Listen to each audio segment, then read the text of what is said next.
Even though thousands of years pass by, some places become known for a certain energy, like Stonehenge, Kashi, etc. When everything is changing, how do these places remain the same? It's like asking, everything is changing still, why Himalaya is cold and why Goa beaches are warm. What can we say? That's the nature, right? So, different places are there on the planet which are called vortex, where there is more energy. But I want to tell you, don't give too much importance to these things. You have more energy than all the places there. You see, that is for beginners. You say, okay, this is more energy, this is more energy here, go there, go there. But for people who are on the spiritual path, you are energy wherever you are. You meditate. When you go within, you find the energy here. No, there is that song, no, I think Goraknath, At Sat Tirat Yahi par hai aise. At Sat Tirat Yahi par. Yeah. Gurudev, if in my past life I spoke Japanese and now I am born here speaking Hindi and English and don't know any Japanese at all, how do my past life impressions get translated to impact my life now? Feelings are beyond language. You must know that. The impressions are more of the feelings. So, feelings transcend languages, isn't it? Emotions transcend languages. When people express emotions, they don't express it in languages. Language is just an outer stuff, outside thing. Yeah. Gurudev, when our digestion is good, we are able to eat anything. How can I digest my past experiences, insults, disappointments, etc.? Please help. Well, you don't want to get rid of them, keep it with you. Come on. All these impressions or insults, whatever it is, wake up and see it's all gone. Okay, put yourself in the other person's shoes. Suppose you have insulted. Have you insulted anybody? Everyone has insulted someone here? Raise your hand. How many of you have insulted somebody or other? You have said knowingly and knowingly, wantingly or otherwise, you have insulted somebody. What if they don't let go and don't forget or forgive and hold on to their whole life? How would you like it? Would you like it? Huh? I want a big yes or no. No. Okay, you got the answer. If a person's intention is okay, but the means are not, what kind of karma does it accrue, Gurudev? See, analysis of karma is so difficult. There is no need to do it. Got it? You need not go on analyzing what type of karma, where it is. Just go forward, move forward. And karmas will automatically give you their fruit, and you make best use of all that. Yeah? You never sit and once the garbage is dumped, you don't go and stir it and analyze which garbage is from yesterday, which is from day before. You just tie it and you throw it. That's what you need to do. Eh? Gurudev, in general, I'm happy in life, but often I feel clueless and don't know where I'm headed. What should I do? In general, if you are happy, that's good enough. That's a big relief. Other things come and go. And you don't want all days to be like that. One day should be like big celebration and days should be quiet. In life, you enjoy all that. You enjoy some quiet space. And you like some hype and celebration also, isn't it? Do you want to be in hype and celebration all the time? I tell you, you will become a nervous wreck. See, one wedding at home, how much hype happens, how much work goes behind that, how many people come. I don't know, people who are organizing, arranging it, whether they even enjoy it or not. But it's a big hype of activity, hype of enthusiasm, everything. Just imagine that is the case every day. Other than in ashram when I'm here.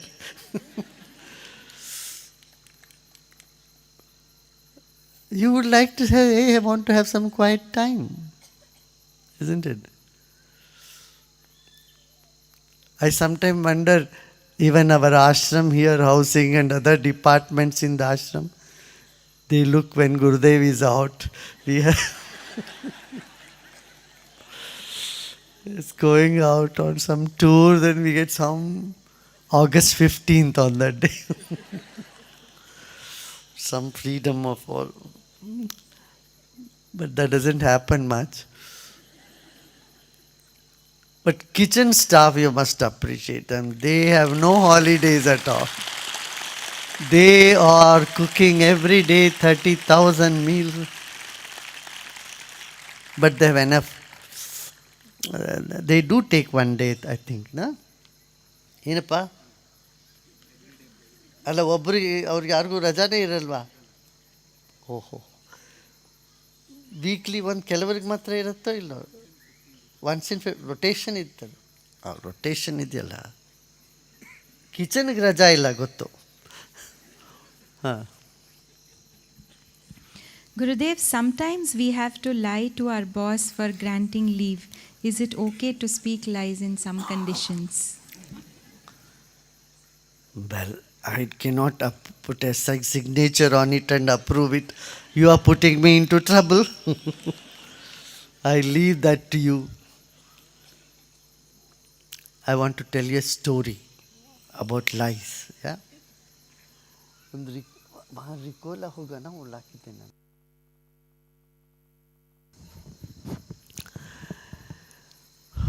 Once Akbar had this idea, Emperor Akbar had this idea. He wants to bring a law in New Delhi. Not New Delhi, that was only Delhi then. In Delhi, that anyone who speaks lie will be sent to gallows, will be hanged. When this rule came up, there was complete chaos. Everybody was worried. In the Chandni Chowk area, first all the cloth merchants gathered, business people. They said this law is draconian. This law is draconian. Because we always say this is the best quality, knowing very well this is number 2 quality or lower quality. What will happen to our business? The business people were worried. Then the Jyotishis were worried. We make some calculation and tell people you get a boy, and if it comes a girl, then we will be sent to gallows. What will happen to us? So all the Jyotishis were worried. Then doctors usually say, don't worry, I'll take care of you, you'll be fine. And suppose they don't get fined, they die. When they die, doctor will also have to die with them. I said, this is very, very dangerous law. So they were worried. Like this, people of every profession got so scared, they all got worried. And they catch hold of Birbal. Birbal, you have to do something. This, our kings, you have to go and talk to him. None of us can talk. Because king is always the royalty, they have their way to do it. So when they have ordered, that's it.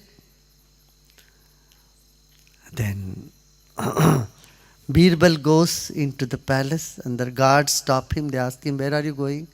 He said, to get hanged. I'm going for the gallows. This news reaches Akbar. And because it was a lie, who will hang Birbal? Now the question is, Birbal said a lie that he says he is going to get hanged. If he is hanged, he has said what he said was truth. Then an innocent was punished. That blot comes on the king. If he doesn't, then the law becomes redundant. So now the king became worried. King has lots of worries, you know. So the king worried. Then he called all the council, all the wise people and said, "Now what do we do?" Then a wise man said, "Look, what you speak is not what. Truth is that which doesn't change in all the three times, past, present, future. But everything in the world changes. So how much lie you can speak?" He said, like this. A saint cannot speak any lie. No sannyasi is allowed to say any lie. But the kings can say little bit lie. And a businessman do a little bit more. They say, how much? Like the salt in the food. If you put little more salt in the food, is it possible to eat? Can you consume that? No. So, a saint's words are like sugar. In sugar, sweet. In sweet, you never put salt. But a king's thing is something in medium. That you can say for the safety of people a little bit. And a businessman can claim how much, though knowing that his stuff is not the best, he can say, still he can say, this is the best stuff. This is number one माल है जी, ये तो सबसे बढ़िया, ये तो सब बढ़िया से बढ़िया, ऐसी बढ़िया चीज आपको मिलेगा ही नहीं. This they are allowed to say. See, Mysore kings are known for their dexterity. They were so clever. Mahatma Gandhi even called Muhammadi Krishnaraj Vadiyar as the Janak Rishi. Our Yaduvir ji's forefathers, his father, Chanchamra Vadiyar's son, and Srikanta Dattana, and then his father, his grandfather, Chamaraj Vadiyar, he was such a great poet also. He would write poem, Sanskrit songs. गीत लिखते थे वो संस्कृत में, बहुत बढ़िया. आज भी उनके गीत लोग गाते हैं और कला का बहुत प्रोत्साहन देते थे. They used to encourage art, music, all that. That's why you will see in the Karnataka, in the Mysore part of Karnataka, there was no poverty. Even today, you don't find laborers in the Mysore part of Karnataka. Labor forces will come from neighboring states. They saw that electricity came into the country, first electricity and irrigation system, all very progressive. And the king used to go in disguise to schools and colleges and sit and watch whether the teachers are teaching properly or not. He must be knowing all that. I heard his great-great-grandfather would go to colleges, schools, go into any office in disguise, in some other form. On a horse he'll go and he'll see whether the administration is happening, or what people are talking, how they are, what their opinions are. The true democracy was already there. Democracy is what? Taking people's opinion. And that was very well followed in the state of Karnataka. Very good.